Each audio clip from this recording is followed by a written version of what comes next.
of what an offensive on Rafah would, of course, mean. We're being joined by Dr. Gilbert Doctorow, who's an author, historian, and a political commentator, and is joining us live from Brussels. Now, Dr. Doctorow, this is a crucial moment in this war. We've been talking about it for the last 7 months. And now Israel has begun, we're given to understand, sending in its tanks. It has also, at this moment, taken control of the crossing, the Rafah border crossing with Egypt. Tell us what this military operation would actually mean. The United Nations has described it as going to be a catastrophic operation if it goes ahead. I think the emphasis has to be put on your last words, if it goes ahead.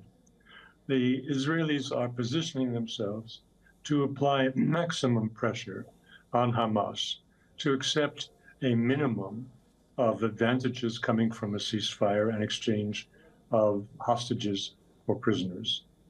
This is the obvious point.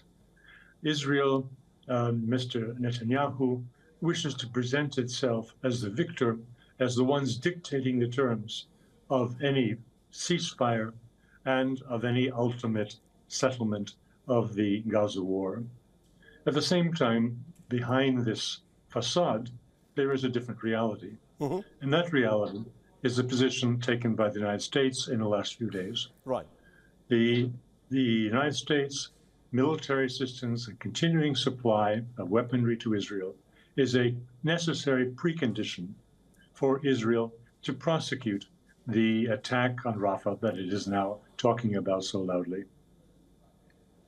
So the question that I want to ask you is obviously this. The Israelis been taking part in these negotiations for a truce deal to try and get hostages back. There have been protests that have been going on, across the state of Israel, where family members of those who have been taken into custody by Hamas, they're demanding that Netanyahu must strike a truce deal. Do you think Netanyahu has shown enough sincerity in actually going ahead with the negotiations to secure the release of the Israeli hostages who for 7 months have been in the Gaza Strip? Sincerity and Mr. Netanyahu are not compatible terms. This is true of politicians in general. It comes with the trade. But Mr. Netanyahu is a special case.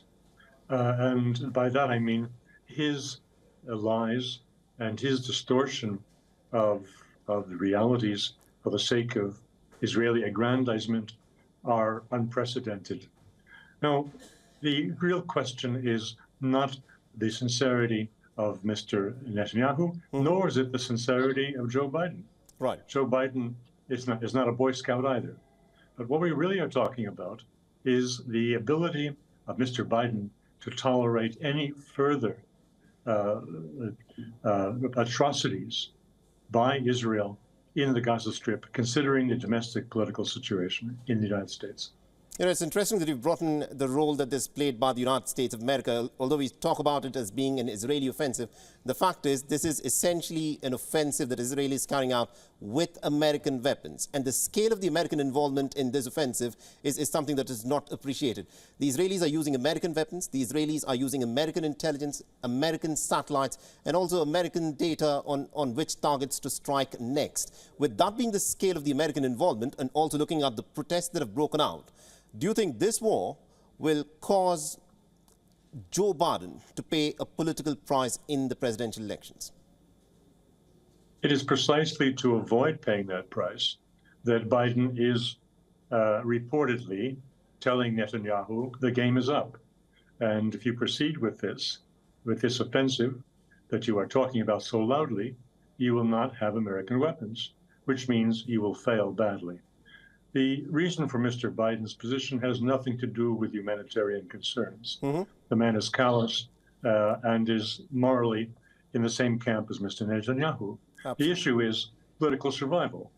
And the recent student university demonstrations have shown that Biden cannot win the election if this continues as it has, and if he is not showing some resistance to the atrocities of the Israelis.